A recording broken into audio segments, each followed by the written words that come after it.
go through like this, I don't want to call it a method, but the way that we're trying to think about horizontal pedagogy, and then we can start. So basically, I'm going to wipe this clean, and then what we can try and do is go through what we've been doing and experimenting with. And really, this is all experimental. So please, critiques are all welcome. So we're trying to think of ways of learning and teaching that are more horizontal or more egalitarian.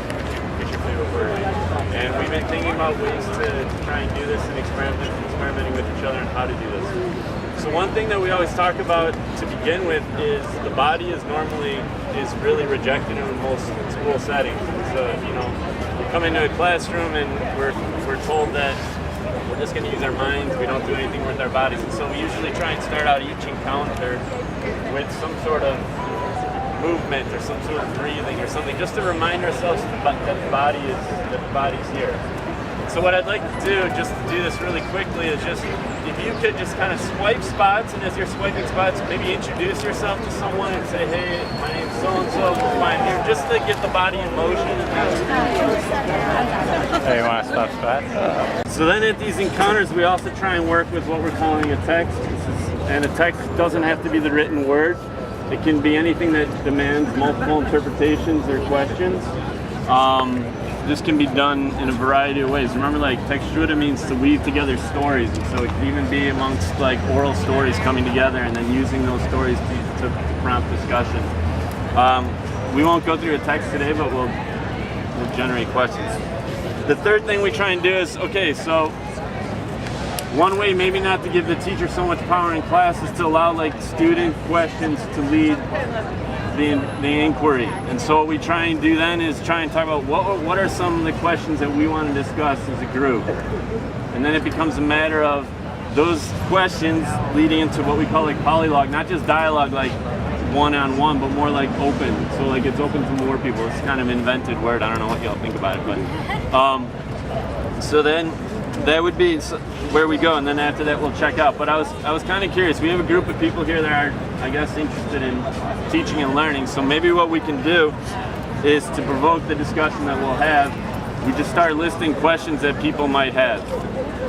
Does that sound good? So no statements, just questions. Yeah, and this is the hard thing. So for whatever reason, people like to give declarative statements instead of asking questions. So really, let's try and focus on questions. And what we'll do is we'll get as many questions as possible onto this board. If someone else has better handwriting, that'd be really nice. And then after that, as a group, we'll try and decide on what question we want to start to discuss. Okay? I could write for a little. Oh yeah, that would be really nice. So again, we're just in like the stage of questioning. And one thing too that's really interesting is that we talk a lot about letting the question happen. And time is a constant pressure for whatever reasons in the institutions that we have, and sometimes it just takes time to let questions happen. You might have to have silence. You might just have to let it come about on its own. So there's no rush. Is horizontal pedagogy possible when you have grades? When you have a teacher or a professor giving students grades?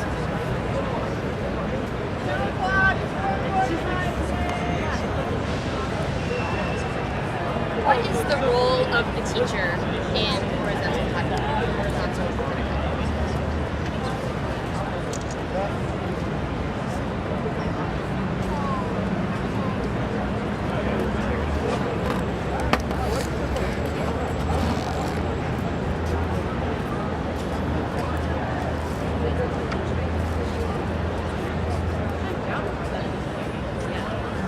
Does horizontal pedagogy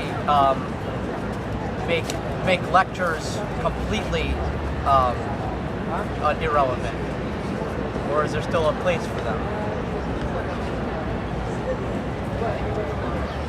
How can teachers incorporate this into more standard classrooms with certain learning requirements?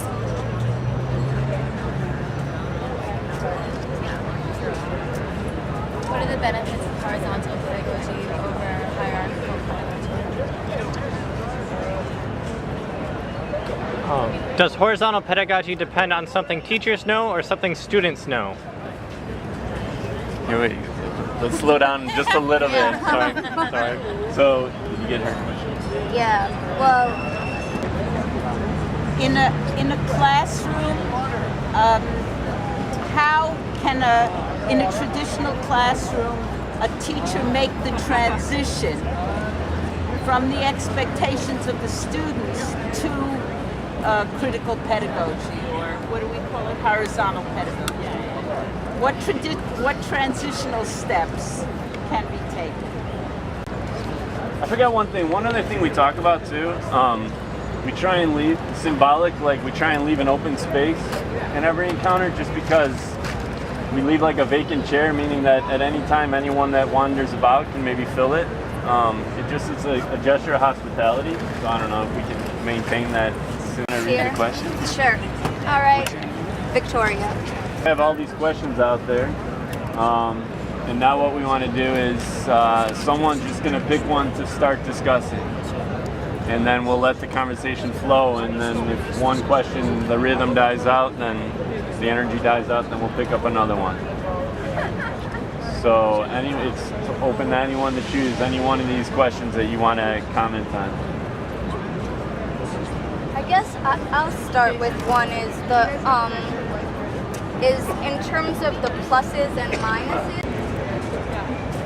Yeah, I think the problem with like the sort of like the explicator model, which is what is that you see the teacher as sort of a fountain of knowledge, sort of like a fountain of knowledge, and sort of instills a sort of class relation to begin with. And I think the sort of horizontal education is probably really good for like English classes or like philosophy, because those are all things that I feel like people have a general access towards about thinking how the world works. But I'm curious and sort of hesitant when it comes to things like quantum mechanics or something more. My question is, do we need, in those very hard sciences, do we need that explicator versus the more social sciences? I guess I just wanted, I think I love that example. That's the Rossier book, right? Ignorant Schoolmaster. And I think that's like kind of flipping the script on who has the knowledge and who doesn't have the knowledge. I guess two things I want to say. One, really quickly, that I just want to question and challenge the sort of implications of saying like the social sciences and English are things that we all have access to, that are sort of these naturalized, like anyone can learn through conversation, but then the hard sciences and math are things that actually need to be explicated. These are like very gendered ideas in education, and I really want to like question those. And then also I want to suggest that like maybe horizontal pedagogy isn't so much about holders of knowledge, or it's more about a process and approach, because there are there are times when the students have access to knowledge, and that there are times when explicating isn't maybe the word I'd use, but when there are people with expertise and experience sharing, and whether those are the teacher or the student. Well, I teach some. Can I put you on the stack? Is that cool? Over here? Yeah, there you go. So, Victoria, right? You actually said a lot of what I wanted to say about the disciplinary question. This has come up in the Horizontal Pedagogy Workshop. We've been going since the fall. Every Thursday we meet. And it always comes up, like, what about math? What are we going to do? And so a few times we're like, let's see what happens. So we tried to do a math problem horizontally. And, we had a pattern put up on the board, and we questioned it for a while. So we all sort of came at it like, what's going on here? What do we think is going on? What do we want to learn from it? And it was sort of a radical kind of experience, at least for me. So now I feel like I'm just playing the role of explicator. But I would challenge people that if they're concerned about this disciplinary question, think maybe why we think that way is because we've been taught more horizontally, not in the maths. We haven't experienced it before in maths. We think it's impossible, but let's just keep trying to challenge that.